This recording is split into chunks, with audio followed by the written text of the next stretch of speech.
Mauritanie a parfaitement compris qu'il y a peu de chances qu'elle réintègre la CEDEAO, et donc elle se dit que comme la CEDEAO va sans doute disparaître et progressivement s'étioler au profit de quelque chose d'autre, un AES élargi, elle veut aussi s'arrimer dans cette logique.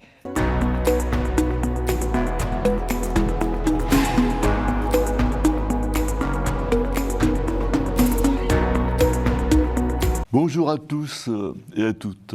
Bienvenue dans Africactu numéro 18 sur Global Africa Télésud et toujours avec Emmanuel Dupuis. Bonjour Alfred. Notre ami Emmanuel, président de l'IPSE. Bonjour Emmanuel. Plaisir d'être là, toujours, renouvelé. Institut de prospective et de sécurité en Europe. Donc l'Europe est un peu dans l'œil du cyclone avec les États-Unis, mais enfin nous on s'intéresse à l'Afrique. Et Trump, qui a été donc, on peut dire, intronisé même carrément, parce qu'il contrôle tous les éléments de pouvoir, qui a été intronisé le 20 janvier, fait ce qu'il a dit, c'est-à-dire un peu tout et n'importe quoi, a commencé. Alors quelles sont les conséquences pour l'Afrique? A commencé par le retrait de l'OMS, l'Organisation mondiale de la santé, et puis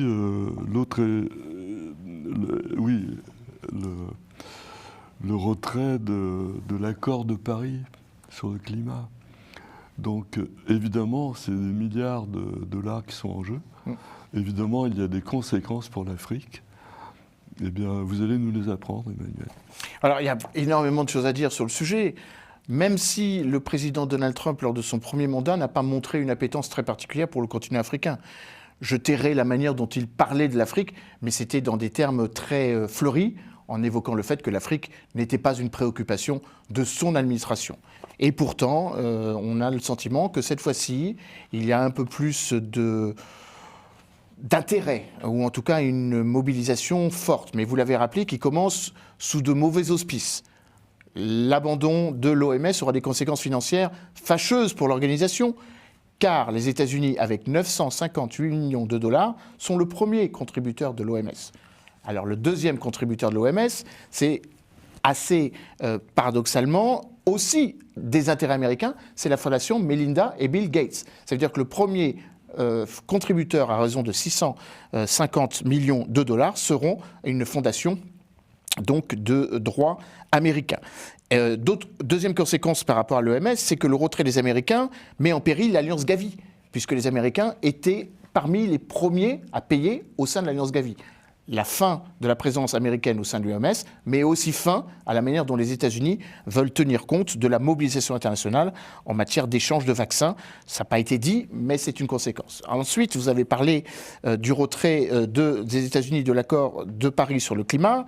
Ce n'est pas la première fois. En 2017, le président Trump avait attendu 6 mois pour déchirer les accords de Paris, littéralement devant les caméras du monde entier. Cette fois-ci, il n'a pas fallu plus de quelques heures pour que le Executive Order mette fin à la participation américaine, avec des conséquences majeures. Premièrement, la démobilisation financière américaine pour l'équité et la justice climatique, les quelques 100 milliards de dollars promis aux économies africaines pour tenir compte de l'adaptation climatique, une démobilisation, je répète le mot, américaine, depuis l'engagement qui avait été pris par John Kerry, l'envoyé spécial de Joe Biden pour le climat, à l'occasion du One Forest Summit, le sommet de protection de la forêt primaire centrafricaine, au sens littéral du terme, en mars 2023, au cours de laquelle le président Emmanuel Macron avait dit son engagement de protéger les 3 forêts primaires en Amazonie, autour du bassin du Congo, du fleuve Congo, et également donc en Indonésie, en Asie du Sud-Est. Là aussi, les Américains partent du principe que la protection de la forêt, pourtant vitale, comme production puits carbone, est accessoire. Ça, c'est une conséquence importante aussi. Troisième élément, on peut aussi le rajouter parmi les mauvaises nouvelles pour le continent africain, la fin de l'AGOA, l'African Growth Initiative, qui avait été lancée par Bill Clinton en 2010, dont le but était de favoriser l'importation de certains produits africains en échange de la suppression des droits de douane.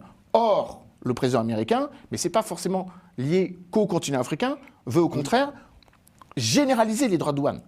et donc avoir une sorte de barrière tarifaire pour tous les produits importés, exportés de l'extérieur des États-Unis ou importés aux États-Unis. Ça nous concerne, nous, pays européens en particulier, puisque le président Trump le répète, il n'accepte pas que l'Europe soit bénéficiaire, excédentaire. Puisque si on considère les quelques 500 milliards d'euros de produits exportés de l'Union européenne vers l'Europe et les 350 milliards d'euros de produits que les États-Unis exportent vers l'Europe, il y a donc un bénéfice pour les Européens. Le président Donald Trump a dit qu'il entend garantir la prospérité des Américains en augmentant partout et vis-à-vis de tout le monde les tarifs donnés et les tarifs tarifaires. Donc ça va évidemment impacter le continent africain qui jusqu'à présent bénéficiait de certaines exemptions.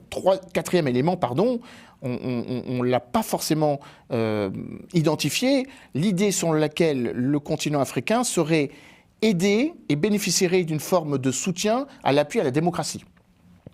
Les États-Unis avaient initié cela avec le président George Bush Jr., au milieu des années 2000. Le président Biden a renouvelé cette idée avec un sommet qui s'est déroulé en décembre 2021, ce qu'on appelle le sommet de l'Alliance des démocraties, 110 démocraties dans le monde, dont beaucoup de démocraties africaines qui bénéficiaient donc d'un sorte d'adjuvant, de soutien.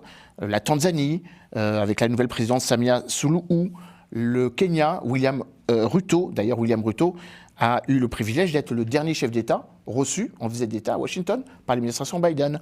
Le président du Botswana, un certain nombre de pays que les Américains veulent défendre, soutenir, parce qu'ils sont des paragons démocratiques sur le continent africain et donc de facto rentrant dans cette alliance des démocraties. Dernier point, si vous me permettez Alfred, un point important qui là pour le coup ne va pas changer et pire, ou plutôt paradoxalement, va s'aggraver. C'est-à-dire qu'au moment où les Américains veulent mettre des caveats en matière d'économie, ils veulent renforcer la présence militaire. Alors que nous sommes, nous, en train de nous redéployer, disons-le plus vertement, en train de nous replier du continent africain, les Américains viennent juste de nous confirmer qu'au contraire, eux, veulent rester. D'ailleurs, assez paradoxalement, de manière assez éloquente, il y a aujourd'hui plus de soldats américains qu'il n'y a de soldats français sur le continent africain, 6500. Ils ont été réduits. On est allé jusqu'à 7200, on est descendu à 6500. Ils sont présents dans beaucoup plus de pays que quiconque, 35 pays sur les 54. Et on le sait, symboliquement, ils bénéficient donc du repli ou du reflux français. À Djibouti, le camp Limonier, une partie des bases françaises a été déjà rachetée depuis une dizaine d'années par les Américains. Et je ne vous cache pas que l'annonce un peu inattendue de la part du président Ouattara, donc de fermer la base du 43e régiment bataillon d'infanterie de marine, le 43e BIMA à Port-Bouët, a tout de suite été pris au mot par les Américains qui veulent récupérer ce camp. Donc on a ce paradoxe d'un désengagement vis-à-vis du continent africain sur le plan économique, mais un réengagement sur le plan militaire. Dernier point, si vous me permettez, et je crois que c'est important de l'avoir à l'esprit, parce que le président Donald Trump est souvent pétri dans ses contradictions, alors qu'il a bénéficié étonnamment d'un soutien d'une partie des 34 millions d'Afro-Américains, puisque si on compare les chiffres, lors de la dernière élection présidentielle, 90% de la communauté afro-américaine avait voté pour le candidat démocrate. Cette fois-ci, il y a eu un reflux au bénéfice de Donald Trump. Une partie de la communauté afro-américaine a voté pour Donald Trump. Ouais. Et malgré cela, parmi les 200 executive orders, parmi les 200 ordonnances, une qui est parfaitement incompréhensible, la fermeture donc sine die de l'Advisory Council on African Diaspora Engagement, donnant l'impression qu'in fine, il a récupéré le vote afro-américain, et tout de suite, il ferme les coutilles en disant « mais il n'y aura aucune prise sur le processus décisionnel dans une certaine forme de poids de la diaspora sur les décisions américaines ». Alors, Emmanuel, vous avez répondu par avance aux questions 3 et 4. Comme ça, on avance. Mais bon, c'est pas grave. Alors, je voulais vous faire observer une chose. J'ai lu que Michael Bloomberg, grand philanthrope, s'est engagé à couvrir les contributions financières des États-Unis envers le cadre climatique, donc pour compenser le désengagement de l'État américain. Je ne suis pas certain qu'il en ait les moyens. C'est Reuters. C'est une annonce pro-domo. Ou alors c'est une pub Reuters, parce que c'est Reuters. Non, mais c'est vrai que j'avais effectivement lu cela. Mais enfin, bon, les contributions, il n'est pas encore venu le moment où un philanthrope peut remplacer un État. Oui, parce que ça peut être provisoirement. C'est une bonne nouvelle, c'est une bonne nouvelle. Mais non, c'est un peu... D'ailleurs, on peut rajouter, par rapport à ce que j'ai dit, que la fondation Melinda et Bill Gates, devenant de facto la première contributrice donc de l'OMS, avec 650 millions de dollars. Les États-Unis, c'était 958 précisément millions de dollars. La fondation de Monsieur et Madame Gates, ou de Madame et de Monsieur Gates, ont déjà dit qu'ils allaient augmenter leurs subventions. C'est-à-dire que pour compenser un peu, mais pas pour compenser le quelque 1 milliard de dollars. Alors, j'ai bien entendu que, 5000 militaires, mais en même temps, on n'a pas évoqué l'incidence du paramètre chinois dans cette affaire, c'est-à-dire que on peut imaginer un scénario peut-être où, tout en étant un peu méchants, un peu égoïstes, on va dire, plutôt égoïstes, les Américains finiraient par investir plus en Afrique pour contrer la poussée chinoise. Est-ce que c'est une vue de l'esprit ou... Non, vous avez raison. Il y a une volonté de prendre de court la volonté chinoise de désenclaver un certain nombre d'économies africaines, notamment les 15 pays africains qui sont enclavés, littéralement enclavés. D'ailleurs, de ce point de vue, parmi les changements de paradigme, il y a la volonté de la part des États-Unis d'aider à la création de nouveaux États en Afrique. Une des premières conséquences auxquelles il faudrait s'attendre, en tout cas portée par une des personnalités éminentes qui vont structurer ou caractériser la politique africaine des États-Unis. Je pense à Joey Foltz. Joey Foltz, c'est un nom auquel il faudra s'habituer.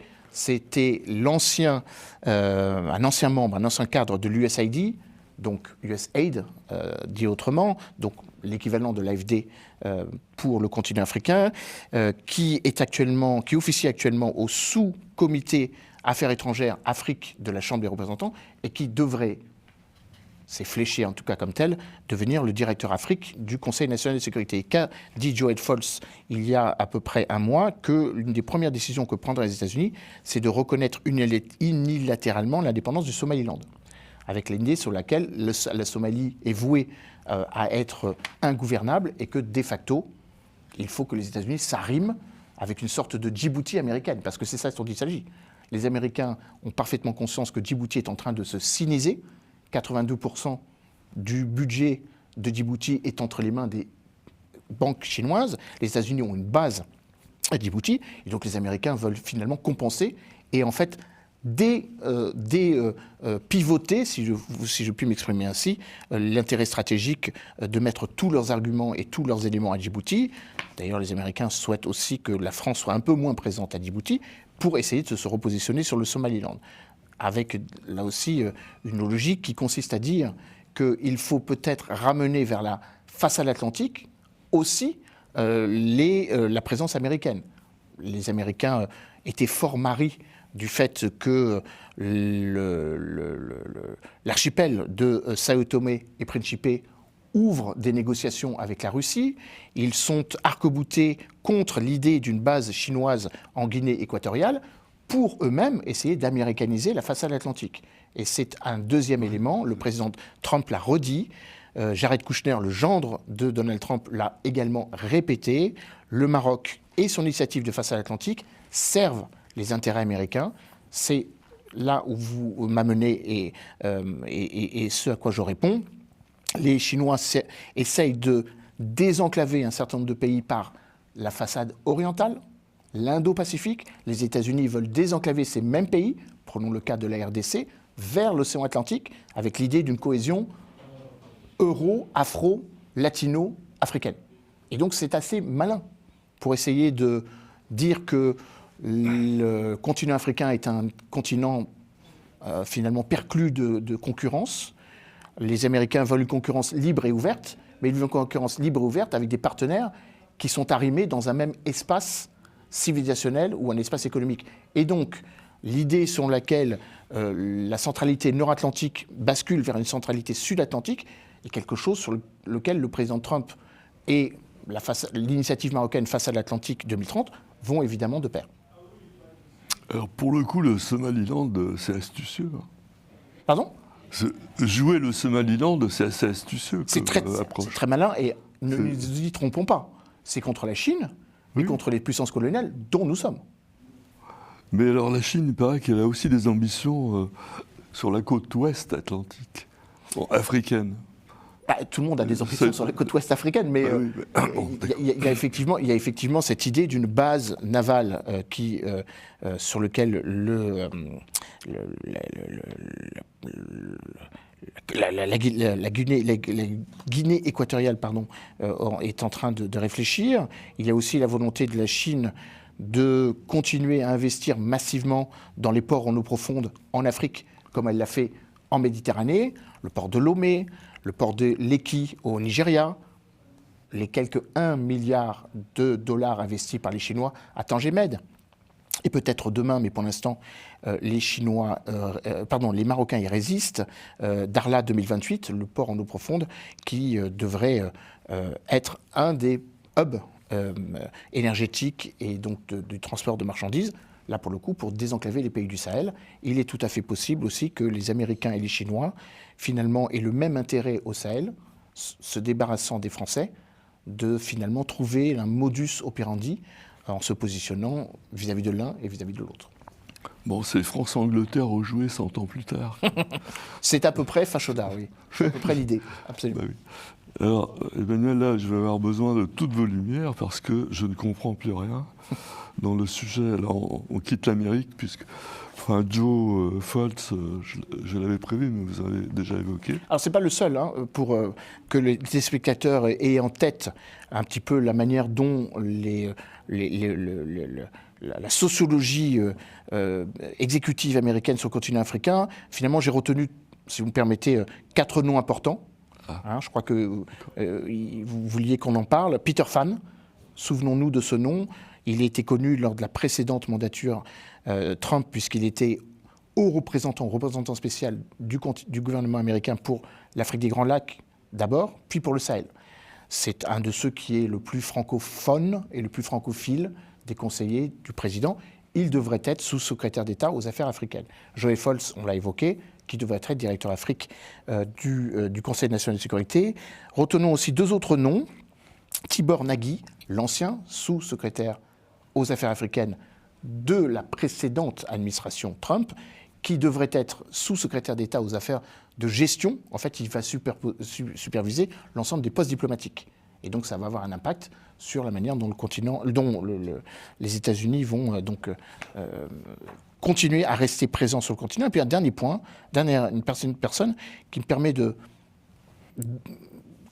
développer un peu plus l'idée sur laquelle la nature même de la relation entre les États-Unis et le continent africain va changer dans sa nature intrinsèque. C'est Massad Boulos. Massad Boulos, qui est-il ? C'est le beau-père de Tiffany Trump, une des filles du président Trump, et donc a épousé, dont son fils a épousé donc Tiffany Trump. C'est également quelqu'un qui est d'origine libanaise, qui lui va avoir une fonction, on connaît son titre, conseiller pour le Proche et le Moyen-Orient du président Trump. Mais comme il est libanais, et comme son beau-père lui-même possède un groupe qui s'appelle le groupe Fadoul, qui est un groupe bien connu, Fadoul Afrique, qui fait de l'agroalimentaire notamment, il a la main sur tous les réseaux libanais en Afrique centrale et en Afrique de l'Ouest. Et il va jouer un rôle important. Et c'est là où il est intéressant de constater qu'au-delà de la règle protocolaire habituelle, diplomatique, politique de défense, le président Trump va sans doute confier des missions à un certain nombre de missi-dominici. Il va un peu personnaliser la relation avec le continent africain. Un peu comme il l'a fait avec Stephen Witkoff, qui a été chargé de négocier la libération des otages à Gaza. Eh bien, il faudra s'attendre sans doute à ce que sur un certain nombre de sujets, la négociation d'une base, peut-être avec le président Ouattara, s'il se représente pour un 4e mandat, ou son successeur, avec le président Bassirou Diomaye Faye pour que les Américains gardent pied, et c'est déterminant pour eux, en Afrique de l'Ouest, avec le Premier ministre Ulisses da Silva, le Premier ministre du Cap-Vert, parce que les Américains, en criminalisant, en qualifiant les groupes narcotrafiquants de terroristes, ont bien conscience que désormais l'Afrique de l'Ouest devient la porte d'entrée d'une partie du trafic de drogue qui non seulement va vers l'Europe, mais qui de facto ensuite revient vers les États-Unis. Et donc le président américain va sans doute confier des missions ponctuellement à un certain nombre de responsables, qui sont des responsables, j'allais dire, du monde économique. Stephen Witkoff est un entrepreneur à succès, mais un promoteur immobilier. Massad Boulos est un chef d'entreprise, ce n'est pas un diplomate. Donc il faudra s'attendre à ça aussi vis-à-vis du continent africain. Bien, c'est vrai que notre conversation sur l'Amérique et l'Afrique est un peu prématurée, là, puisque... oui et non, mais maintenant il est investi. On aura l'occasion, bien sûr, d'y revenir. Donc j'ai besoin de toutes vos lumières, cher Emmanuel, parce que je n'y comprends rien. Alors ça concerne l'Algérie, le Maroc, la Mauritanie, les États-Unis. L'Algérie vient de signer un accord pour renforcer sa coopération militaire dans plusieurs domaines avec les États-Unis, notamment la formation, l'échange d'infos et les opérations conjointes. Bon. Moi, je croyais que les Algériens étaient copains avec les Russes. Mais bon. Alors, ça aussi, c'est un peu, là pour le coup, c'est un peu prématuré d'augurer de la manière dont les choses vont se faire. Les Américains ont demandé aux Algériens de rompre un certain nombre d'accords militaires qu'ils ont avec la Russie, notamment l'achat de matériel russe. Ils ont demandé conjointement que l'Algérie soutienne peu ou plus le Polisario. Ils ont demandé que les Algériens soient dans une logique de conciliation, pour ne pas dire de normalisation, avec le Maroc de facto et avec Israël de l'autre, dans le cadre des accords d'Abraham, en échange d'une coopération militaire, en échange de matériel militaire. Encore faudrait-il que l'Algérie le veuille. Et donc c'est un petit peu ça, là où il y a une sorte de vision assez combinatoire et transactionnelle du président américain, c'est que si l'Algérie ne le fait pas, eh bien l'Algérie sera inondée de taxes, et notamment un élément sur lequel l'Algérie aurait pu jouer, puisque les États-Unis ont besoin de renforcer, et le président américain l'a dit, sa capacité de réserve pétrolière et gazière, le gaz algérien. Les États-Unis ont besoin aussi du gaz algérien. Les États-Unis consomment, sans nous plonger dans les chiffres ou être noyés par les chiffres, les Américains forent 12 millions de barils jour. C'est le pays qui a la plus grande réserve de barils au monde. Enfin, à part le Venezuela, dont on ne peut pas dire que ce soit un ami naturel, aujourd'hui, spontané des États-Unis. Mais les Américains consomment 20 millions de barils jour. Donc, ils ont besoin d'aller chercher les barils qu'ils ne produisent pas ailleurs. Au Canada, au Venezuela, dans les pays du Golfe. Le président Donald Trump, il y a quelques heures, a demandé au Premier ministre saoudien, au prince héritier Mohammed Ben Salman, de convaincre l'OPEP de diminuer le prix du pétrole, car les Américains ont besoin de barils moins chers. Et donc l'Algérie a parfaitement compris qu'elle peut vendre du pétrole et du gaz aux Américains, en échange de cet accord militaire, de cette coopération militaire. Donc on est dans le paradoxe. L'Algérie ne reconnaîtra pas l'État israélien, continuera à soutenir la cause palestinienne, continuera dans sa véhémence anti-marocaine, a priori ne devrait pas lâcher le Polisario, et donc de facto va se mettre automatiquement dans une forme d'opposition frontale avec les États-Unis, et donc de facto donnant l'impression que l'Algérie est un allié d'opportunité de la Russie. Donc les États-Unis finalement ont été assez malines, enfin la nouvelle administration Trump a été assez maline, en demandant aux Algériens de faire ce mouvement. Pour l'instant, je ne suis pas certain qu'ils le veuillent. Et le peuvent. D'accord. Pour évoquer la Mauritanie, vous vous rappelez, Emmanuel, lorsqu'on a parlé de l'initiative atlantique, avec les corridors pour désenclaver les pays du Sahel, l'initiative atlantique marocaine, la Mauritanie n'a pas vraiment fait connaître un accord franc et massif parce que les corridors, ils arrivent direct en Mauritanie, forcément. Et là, il y a quelques jours, on apprend que la Mauritanie s'apprête à acter son interconnexion électrique avec le Maroc. Et en même temps, le même jour, elle met une pause au projet de construction d'un gazoduc avec l'Algérie pour cause, entre guillemets, de tergiversation, là il y a une faute, algérienne pour faire avancer le chantier. Alors, est-ce qu'on peut spéculer et dire que c'est le début d'un rapprochement plus évident avec le Maroc pour la Mauritanie? On peut dire que ce sont les balbutiements d'une normalisation avec la position marocaine, en tout cas sur cette verticalité stratégique atlantico-africaine que le président Ghazouani a modérément soutenue. Premièrement parce que c'est une initiative marocaine et pas une initiative mauritanienne. Deuxièmement, comme vous l'avez dit, le Maroc propose de désenclaver des pays qui spontanément, ou en tout cas depuis le président Aziz, puis enfin à partir sous la mandature du président Aziz, puis celle du président Ghazouani, a toujours prétendu être un partenaire privilégié. Le G5 Sahel a été une création en fait mauritanienne à la base, sur impulsion française, mais c'est le président Aziz qui l'avait lancé en février 2014, avec cette idée que le Maroc viendrait concurrencer la Mauritanie dans sa relation avec le Sahel, ce qui a créé quelques tensions vives. Mais néanmoins, tout ça est du passé. Il y a quelques jours, en décembre, le président de l'Assemblée nationale mauritanienne est venu au Maroc et a officialisé la réouverture d'un comité parlementaire marocain, avec cette idée selon laquelle on va ouvrir un nouveau poste de frontière entre le Maroc et la Mauritanie.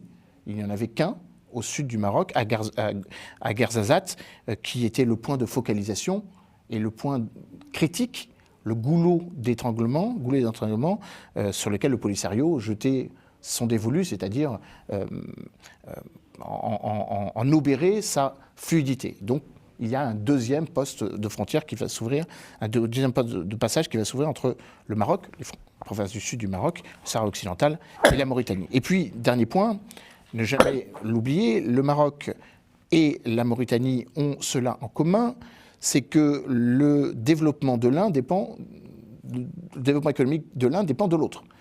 Le gaz et le pétrole qui a été découvert au large de la Mauritanie et du Sénégal a besoin aussi de trouver les infrastructures de transit, pétrolières ou gazières, que propose le Maroc, puisque le Maroc a proposé à la Mauritanie, évidemment, de s'arrimer dans le projet de méga infrastructure reliant le port en eau profonde de Lekki au Nigeria à celui de Tangemed.